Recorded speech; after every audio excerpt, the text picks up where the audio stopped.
Explore the haunted streets of Tokyo as you battle ghosts and demon-like entities with a variety of magical powers at your disposal and attempt to rescue Akito's sister before it's too late. Hey everyone, Sergeant Sentinel here, and today I'm reviewing Tango Gameworks' open-world supernatural action game, Ghostwire Tokyo. Although it released several years ago, this game is somewhat of an obscure title, not really landing with mainstream audiences like Bethesda had hoped, and because of that it didn't enjoy the success it needed to ensure a sequel.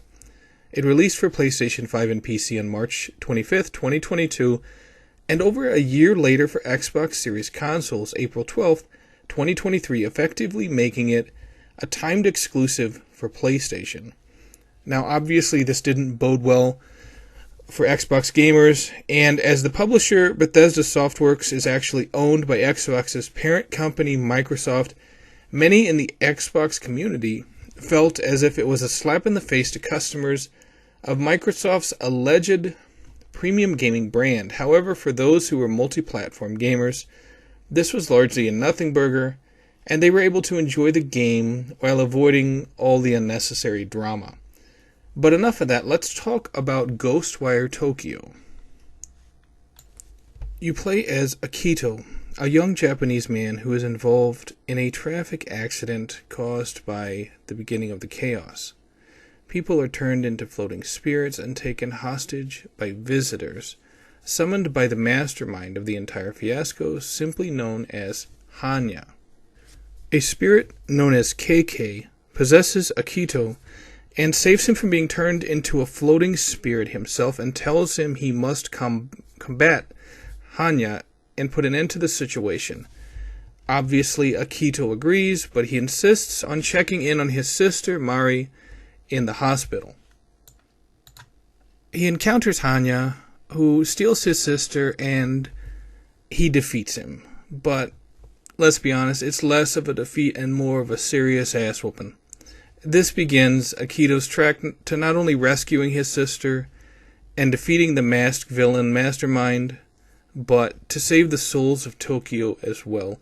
And it's through this entire encounter that Akito not only has to grow stronger as the hero of this entire situation, but his backstory is also expanded upon, and he has ghosts from his own past that he has to effectively address if he is to find closure, not only with the current situation, but in his own life as well. And as you see throughout the progression of this story, these have kind of been situations that he's neglected in the past, but now he's forced to face them head on, and that adds to his story and kind of makes it relevant as far as not only him combating this guy in the physical sense, but him basically having to admit that there were situations from his past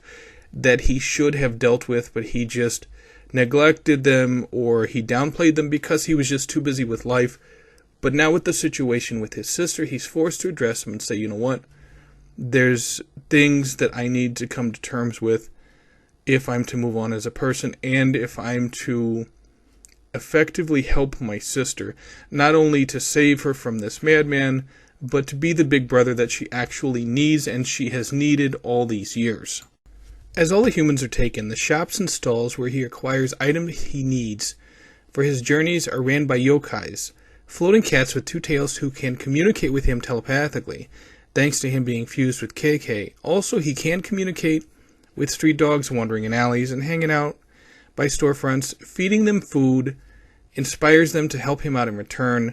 They'll run a short distance and they'll dig in the dirt, and it results in either money, or they will run a short distance and show him where valuable sites are on the map in the local area. But of course you have to go to these yokai-owned shops to buy the dog food that you feed these dogs with, and of course then the dogs reward you. Additionally, there are yokai that own stalls, and they will basically have certain tasks for you that can help you to earn the money that you need to buy some of these items. Now, there's obviously other ways to earn money as well, like smashing money pots and gathering the money inside, but ultimately everything revolves around combat and making Akito a more solid and well-rounded hero. He's able to unlock new powers and abilities and to upgrade these powers and abilities throughout the course of the game in several different skill trees, and this helps him to take down the visitors faster with great efficiency, which is a must, as he encounters more difficult enemies on his quest to save his sister. Now, in some of these missions, you do have an arena type of setting where he will have to fight multiple enemies coming at him from all angles, and then a lot of times a final boss character for that particular arena setting in order to progress to the next part of the level. These are usually contained to more difficult levels, but expect them anywhere, even with some of the side missions. The map itself is largely covered in fog that is harmful to Akito, and to clear it away he must cleanse Torii gates of the negative energy that possesses them, and of course cleansing them of this energy casts the fog that's harmful to Akito outward so he has more room to operate. Guarding every single one of these Torii gates is a host of enemies, and as Akito progresses through the game, the amount and level of the guards increases to better protect the gates from being cleansed. The larger the gate, the larger the area cleansed, so the priority, in theory, should be the bigger ones, but there are some that are just out of reach, shrouded in this death mist, and smaller Torii gates must be cleared first in order to create steps into the fog so Akito can not only stand at the gate, but maneuver as he fights off visitors running interference. Also worth checking out after you clean the Torii gates is items that you may need for your quest, such as beads, which will power up your abilities and give them a boost in effectiveness, or other items that will help you on your journey as Akito to clean up Tokyo. So it goes without saying that Ghostwire Tokyo had a great story, it had a likable character, and his entire journey really pulls at your heartstrings. His transformation from neglectful brother, or I wouldn't say neglectful, let's say dismissive, from dismissive brother to one that Mari can be proud of.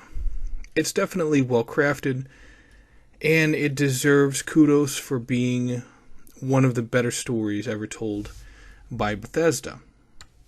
So let's get down to brass tacks. What the hell happened?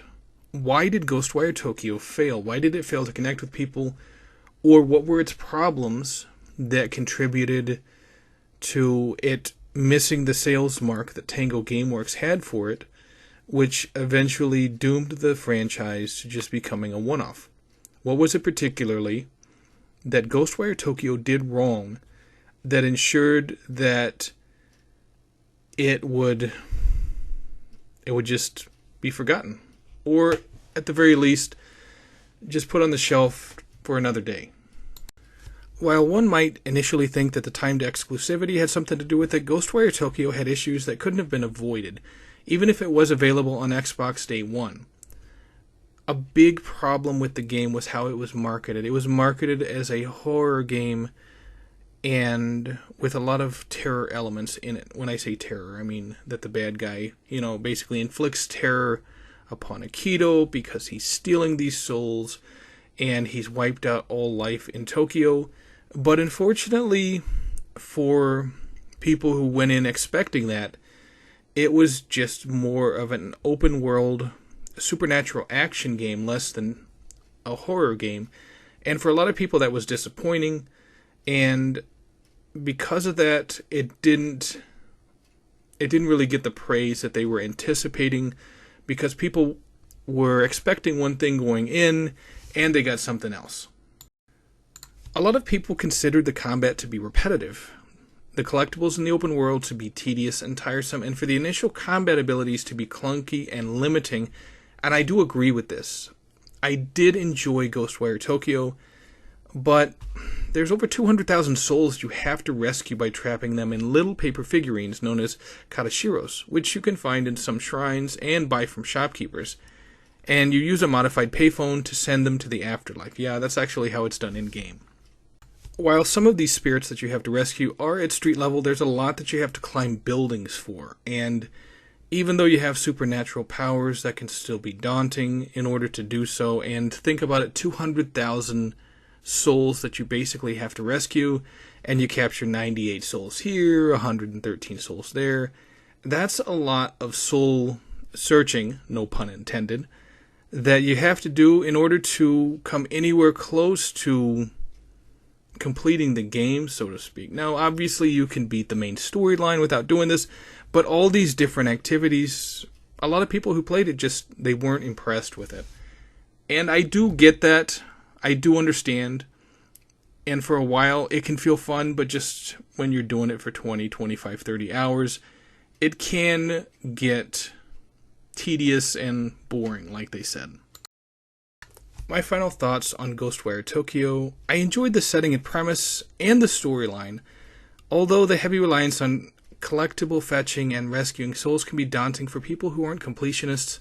Additionally, the combat can seem underwhelming at first until Akito is upgraded, and unfortunately that can take a decent amount of time to do so. I would still recommend checking this out either in Game Pass or on sale, but just keep in mind the negatives this game is guilty of as well before you invest your time and money into it. But what did you guys think about Ghostwire Tokyo? Have you played it yet? Did you like it? Did you not like it? Or did the negativity just convince you not even to give it a chance? Let me know in the comments section below.